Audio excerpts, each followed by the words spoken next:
सबसे बड़ा समभाव है और कितने भी भाव बनाने की कोशिश करोगे कहीं ना कहीं चूकोगे। ये भगवत भाव एक ऐसा भाव है जो समत्व भाव बन जाता है। सम जैसे सबके आत्म जगत के, सबको एक दृष्टि से देखो, आत्मा करके देखो, भगवान करके देखो, और बाकी जितने भी तुम्हारे मन के भाव हैं वो अपने आप ही ख़त्म हो जाएंगे। क्योंकि हम जब ज़्यादा गुण देखने की कोशिश करेंगे तो अवगुण भी देखेंगे, अच्छाइयाँ देखेंगे तो बुराइयाँ तो नज़र आएंगी। लेकिन निर्गुण ब्रह्म उसकी निष्ठा करते हो तो अंदर बिल्कुल राग द्वेष का संसार खत्म हो जाता है।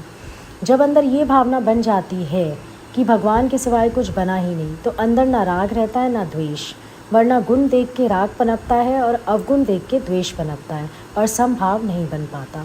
गुण अवगुण से परे एक निर्गुण परमात्मा का भाव बना लो।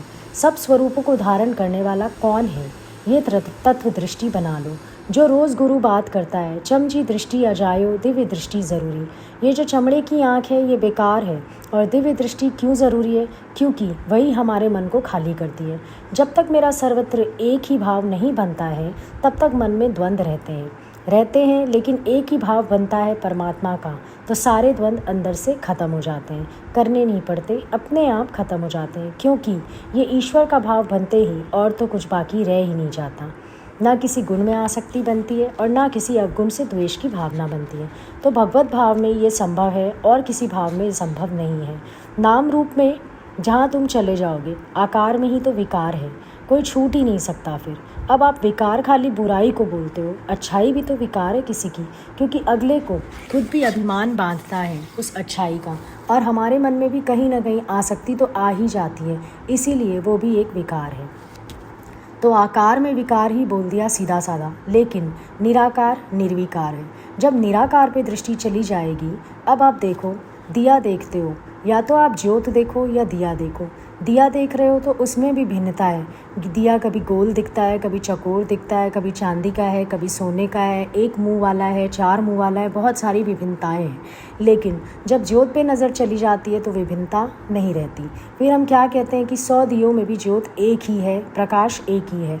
अब जब तुम देखते हो शरीर, इसमें भी विभिन्नता है, इसमें तो तेरा मेरा अपना पराया बहुत भेद आ जाएंगे, गिन भी नहीं सकते इतने भेद आ जाएंगे। लेकिन जब ज्योत पे नज़र आ जाती है तो बात बन जाती है।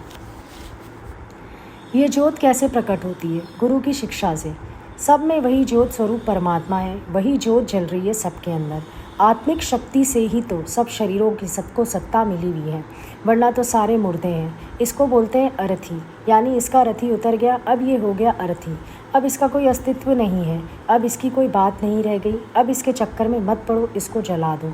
तो ज्योत के कारण ही तो प्रकाशित है ना। कौन है सत्ता, उसको देखो। जब तेरी भी नज़र उस सत्ता पे केंद्रित हो जाती है तो अपने आप ही शरीर भूल जाता है, जैसे ज्योत को देखने के बाद दिए को हम भूल जाते हैं। समभाव कोई और भाव नहीं है, भगवत भाव को ही कहते हैं। जैसे ज्ञानी का एक ही भाव है सबके लिए, स्वयं के लिए भी और दूसरों के लिए भी। वो सबको तत्व से जानता है। तत्व रूप कौन है? तत्व रूप तो परमात्मा है। तत्व ज्ञानी तत्व दृष्टि से ही सबका आदर करता है। जो उसके अंदर एक भावना है ना, प्यार की, आदर की, वो तत्व दृष्टि से ही है। और तत्व ज्ञानी की यही महानता है कि जब तत्व को जान लिया फिर वो सबको उसी दृष्टि से देखता है। ये नहीं कि मैं तो ब्रह्म स्वरूप हूँ और बाकी शरीर है। नहीं, जो मैं हूँ सो तू है और जो तू है सो मैं हूँ। तभी कृष्ण ने बोला, पांडवों में धनंजय भी मैं हूँ, अलग नहीं है धनंजय। हालांकि अर्जुन विकारों में गिरा हुआ है, मोह में फंसा हुआ है, कमज़ोर है। कह सकते थे भगवान कि मैं तो भगवान हूँ, तू जीव है, पर वो निश्चय क्या बता रहे हैं कि पांडवों में धनंजय भी मैं हूँ, वो भी मैं बना। किसको अच्छा बोलते हो, किसको बुरा बोलते हो, सब में तो मैं ही मैं हूँ।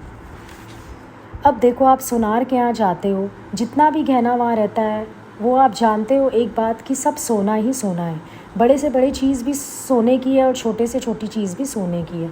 इतना सा तुम्हारा नोज़ पिन वो भी सोने का है, और बड़ा कोई जड़ाऊ सेट है वो भी सोने का है। 100 ग्राम की चीज़ भी सोने की है और 50 तोले की चीज़ भी सोने की है। सब सोना है, छोटे से बड़ा।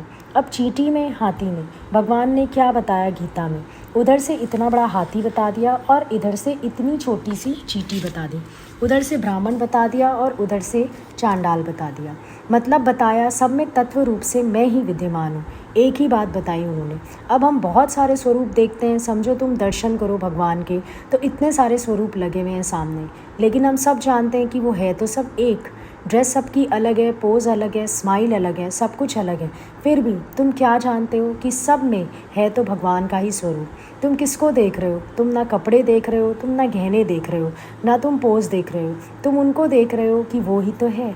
इस रूप में भी वही है, उस रूप में भी वही है, सारे रूप में वो परमात्मा ही तो विद्यमान है।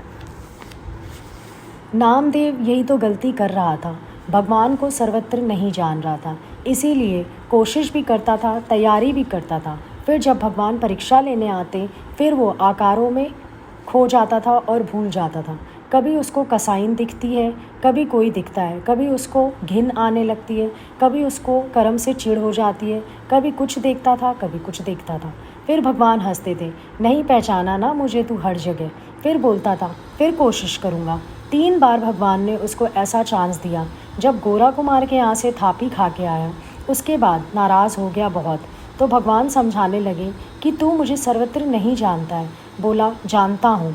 3 बार परीक्षा हो गई, लेकिन तीनों ही बार या तो उसका मन आकार में चला गया, या तो उसका मन कर्म में चला गया, और वो चूक गया कि ये लीला करने भगवान स्वयं आए, जबकि वो लीला भगवान स्वयं कर रहे थे। फिर उसको जब अंदर ठोकर लगी, कोशिश की उसने, फिर तो कुत्ता आया जिस दिन, उस दिन वो लीला विट्ठल ने की भी नहीं थी, लेकिन अब उसकी दृष्टि बन गई थी। फिर वो भागा कुत्ते के पीछे घी लेके कि स्वामी लूखी तो ना खाओ, थोड़ा घी तो लगाओ। उस दिन उसने पहचाना कि स्वामी है ये, वही है ये। अब ना तो उसका आकार में ध्यान गया कि ये कुत्ता है, ना कर्म में मन गया कि ये मेरी रोटी उठा के भागा, पर अंदर एक फीलिंग आने लगी कि भगवान रूखी रोटी मत खाओ। अभी कोई तैयारी नहीं थी, पर निश्चय करते करते एक दृष्टि बन गई, और उस दृष्टि के कारण उसके अंदर ऐसी भावना बन गई, नकल नहीं करनी पड़ी। अब आप बोलोगे कि मैं भी सड़क पे चलूँगा, कुत्ता देखूँगा तो पीछे भागूँगा। खाली कुत्ते में ही नहीं, ये तो एक एग्जाम्पल हुआ कि कुत्ता उसके सामने आ गया, मीरा के सामने सांप आ गया। मतलब ये है कि एक भावना बनते बनते फिर ये नहीं विचार रहता कि सामने कौन है, फिर सबके लिए अच्छा ही भाव है, सबके लिए प्यार का भाव है, सबके लिए मन में भगवत भाव है, सब बहुत अच्छे हैं। फिर तुम किसी से भी मिलो, तुम्हारे मन में किसी के लिए कोई गिला शिकवा शिकायत नहीं होना चाहिए, हृदय एकदम खाली। देखो किसी से भी जब तुम्हारा मिलना हो, तुम एक बात अनुभव करना कि तुम्हारा चित्त खाली होना चाहिए, अंतर एक न दो, क्योंकि ये राग द्वेष की पहचान है कि जब हम किसी से मिलते हैं हमारे मन में उथल पुथल शुरू हो जाती है। किसी की अच्छाई में भी मन जाता है तो किसी की बुराई में भी मन जाता है। तुम जैसे ही शक्ल देखोगे ख्याल चलना शुरू हो जाएगा, ये ऐसे करता है, ये वैसे करता है, ये ऐसे चलता है, ये वैसे करता है, दिमाग चलाना शुरू हो जाएगा।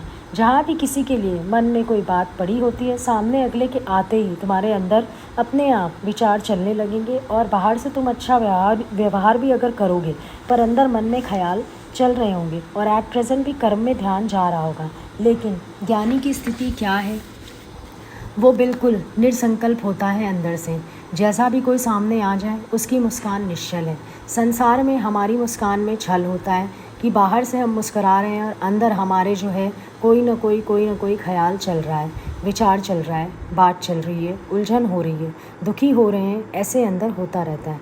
पर जब ये दिव्य दृष्टि हो जाती है, तत्व दृष्टि हो जाती है, तो आपका अंदर वाला बिल्कुल खाली हो जाता है। फिर उसके अंदर कोई भी संकल्प विकल्प नहीं चलता।